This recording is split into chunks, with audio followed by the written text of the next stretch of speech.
Chapter 10. Power of the Mastermind. The Driving Force. The ninth step towards riches. Power is essential for success in the accumulation of money. Plans are inert and useless without sufficient power to translate them into action. This chapter will describe the method by which an individual may attain and apply power. Power may be defined as organized and intelligently directed knowledge. Power, as the term is here used, refers to organized effort, sufficient to enable an individual to transmute desire into its monetary equivalent. Organized effort is produced through the coordination of effort of two or more people, who work toward a definite end in a spirit of harmony. Power is required for the accumulation of money. Power is necessary for the retention of money after it has been accumulated. Let us ascertain how power may be acquired. If power is organized knowledge, let us examine the sources of knowledge. A. Infinite intelligence. This source of knowledge may be contacted through the procedure described in another chapter with the aid of creative imagination. B. Accumulated experience. The accumulated experience of man, or that portion of it which has been organized and recorded, may be found in any well-equipped public library. An important part of this accumulated experience is taught in public schools and colleges, where it has been classified and organized. C. Experiment and research. In the field of science and in practically every other walk of life, men are gathering, classifying, and organizing new facts daily. This is the source to which one must turn when knowledge is not available through accumulated experience. Here, too, the creative imagination must often be used. Knowledge may be acquired from any of the foregoing sources. It may be converted into power by organizing it into definite plans and by expressing those plans in terms of action. Examination of the three major sources of knowledge will readily disclose the difficulty an individual would have if he depended upon his efforts alone in assembling knowledge and expressing it through definite plans in terms of action. If his plans are comprehensive, and if they contemplate large proportions, he must generally induce others to cooperate with him before he can inject into them the necessary element of power. Gaining power through the mastermind. The mastermind may be defined as coordination of knowledge and effort in a spirit of harmony between two or more people for the attainment of a definite purpose. No individual may have great power without availing himself of the mastermind. In a preceding chapter, instructions were given for the creation of plans for the purpose of translating desire into its monetary equivalent. If you carry out these instructions with persistence and intelligence, and use discrimination in the selection of your mastermind group, your objective will have been halfway reached even before you begin to recognize it. So you may better understand the intangible potentialities of power available to you through a properly chosen mastermind group, we will here explain the two characteristics of the mastermind principle, one of which is economic in nature and the other psychic. The economic feature is obvious. Economic advantages may be created by any person who surrounds himself with the advice, counsel, and personal cooperation of a group of men who are willing to lend him wholehearted aid, in a spirit of perfect harmony. This form of cooperative alliance has been the basis of nearly every great fortune. Your understanding of this great truth may definitely determine your financial status. The psychic phase of the mastermind principle is much more abstract, much more difficult to comprehend, because it has reference to the spiritual forces with which the human race as a whole is not acquainted. You may catch a significant suggestion from this statement. No two minds ever come together without thereby creating a third invisible, intangible force, which may be likened to a third mind. Keep in mind the fact that there are only two known elements in the whole universe, energy and matter. It is a well-known fact that matter may be broken down into units of molecules, atoms, and electrons. There are units of matter which may be isolated, separated, and analyzed. Likewise, there are units of energy. The human mind is a form of energy, a part of it being spiritual in nature. When the minds of two people are coordinated in a spirit of harmony, the spiritual units of energy of each mind form an affinity, which constitutes the psychic phase of the mastermind. The mastermind principle, or rather the economic feature of it, was first called to my attention by Andrew Carnegie over 25 years ago. Discovery of this principle was responsible for the choice of my life's work. Mr. Carnegie's mastermind group consisted of a staff of approximately 50 men with whom he surrounded himself for the definite purpose of manufacturing and marketing steel. He attributed his entire fortune to the power he accumulated through this mastermind. Analyze the record of any man who has accumulated a great fortune, and many of those who have accumulated modest fortunes, and you will find that they have either consciously or unconsciously employed the mastermind principle. Great power can be accumulated through no other principle. Energy is nature's universal set of building blocks, out of which she constructs every material thing in the universe, including man and every form of animal and vegetable life. Through a process which only nature completely understands, she translates energy into matter. Nature's building blocks are available to man in the energy involved in thinking. Man's brain may be compared to an electric battery. It absorbs energy from the ether, which permeates every atom of matter and fills the entire universe. It is a well-known fact that a group of electric batteries will provide more energy than a single battery. It is also a well-known fact that an individual battery will provide energy in proportion to the number and capacity of the cells it contains. The brain functions in a similar fashion. This accounts for the fact that some brains are more efficient than others and leads to this significant statement. A group of brains, coordinated or connected in a spirit of harmony, will provide more thought energy than a single brain, just as a group of electric batteries will provide more energy than a single battery. Through this metaphor, it becomes immediately obvious that the mastermind principle holds the secret of the power wielded by men who surround themselves with other men of brains.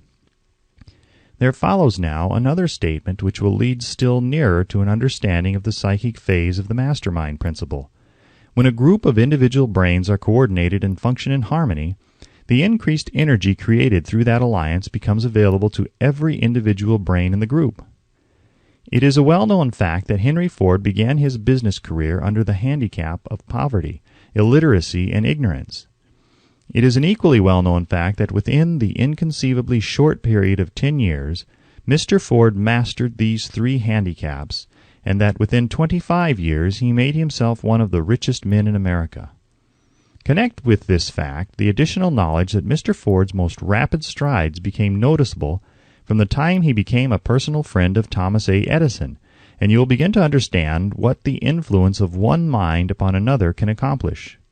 Go a step farther and consider the fact that Mr. Ford's most outstanding achievements began from the time that he formed the acquaintances of Harvey Firestone, John Burroughs, and Luther Burbank, each a man of great brain capacity, and you will have further evidence that power may be produced through friendly alliance of minds. There is little, if any, doubt that Henry Ford is one of the best-informed men in the business and industrial world. The question of his wealth needs no discussion. Analyze Mr. Ford's intimate personal friends, some of whom have already been mentioned, and you will be prepared to understand the following statement. Men take on the nature and the habits and the power of thought of those with whom they associate in a spirit of sympathy and harmony. Henry Ford whipped poverty, illiteracy, and ignorance by allying himself with the great minds whose vibration of thought he absorbed into his own mind. Through his association with Edison, Burbank, Burroughs, and Firestone, Mr. Ford added to his own brain power the sum and substance of the intelligence, experience, knowledge, and spiritual forces of these four men. Moreover, he appropriated and made use of the mastermind principle through the methods of procedure described in this book. This principle is available to you. We have already mentioned Mahatma Gandhi. Perhaps the majority of those who have heard of Gandhi look upon him as merely an eccentric little man who goes around without formal wearing apparel and makes trouble for the British government. In reality, Gandhi is not eccentric, but he is the most powerful man now living. Estimated by the number of his followers and their faith in their leader, Moreover, he is probably the most powerful man who has ever lived. His power is passive, but it is real. Let us study the method by which he attained his stupendous power. It may be explained in a few words. He came by power through inducing over 200 million people to coordinate with mind and body in a spirit of harmony for a definite purpose.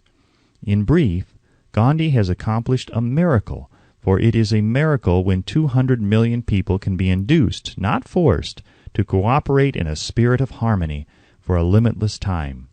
If you doubt that this is a miracle, try to induce any two people to cooperate in a spirit of harmony for any length of time.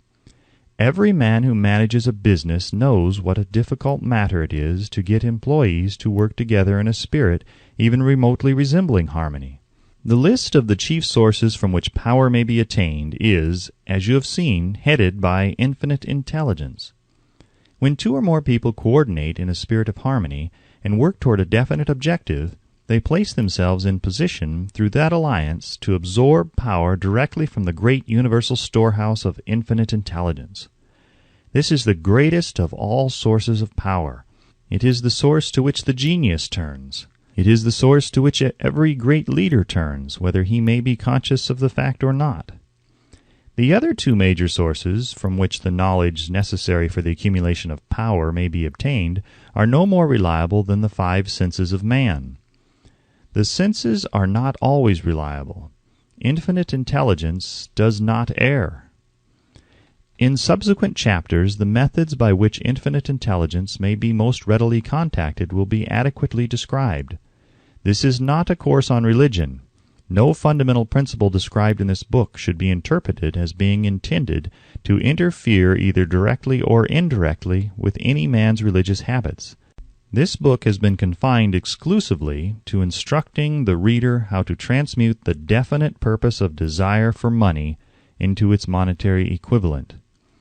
Read, think, and meditate as you read. Soon the entire subject will unfold and you will see it in perspective.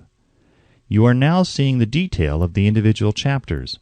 Money is as shy and elusive as the old-time maiden. It must be wooed and won by methods not unlike those used by a determined lover in pursuit of the girl of his choice. And coincidental as it is, the power used in the wooing of money is not greatly different from that used in wooing a maiden. That power, when successfully used in the pursuit of money, must be mixed with faith. It must be mixed with desire. It must be mixed with persistence. It must be applied through a plan, and that plan must be set into action. When money comes in quantities known as the big money, it flows to the one who accumulates it as easily as water flows downhill. There exists a great unseen stream of power which may be compared to a river, except that one side flows in one direction, carrying all who get into that side of the stream onward and upward to wealth, and the other side flows in the opposite direction, carrying all those who are unfortunate enough to get into it, and not able to extricate themselves from it, downward to misery and poverty. Every man who has accumulated a great fortune has recognized the existence of this stream of life. It consists of one's thinking process. The positive emotions of thought form the side of the stream which carries one to fortune. The negative emotions form the side which carries one down to poverty. This carries a thought of stupendous importance to the person who is following this book with the object of accumulating a fortune. If you are in the side of the stream of power which leads to poverty, this may serve as an oar by which you may propel yourself over into the other side of the stream. It can serve you only through application and use. Merely reading and passing judgment on it, either one way or another, will in no way benefit you. Some people undergo the experience of alternating between the positive and negative sides of the stream, being at times on the positive side and at times on the negative side. The Wall Street crash of '29 swept millions of people from the positive to the negative side of the stream. These millions are struggling, some of them in desperation and fear, to get back into the positive side of the stream. This book was written especially for those millions. Poverty and riches often change places. The crash taught the world this truth, although the world will not long remember the lesson.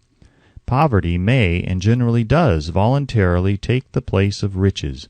When riches take the place of poverty, the change is usually brought about through well-conceived and carefully executed plans. Poverty needs no plan. It needs no one to aid it, because it is bold and ruthless. Riches are shy and timid. They have to be attracted. Anybody can wish for riches, and most people do. But only a few know that a definite plan, plus a burning desire for wealth, are the only dependable means of accumulating wealth.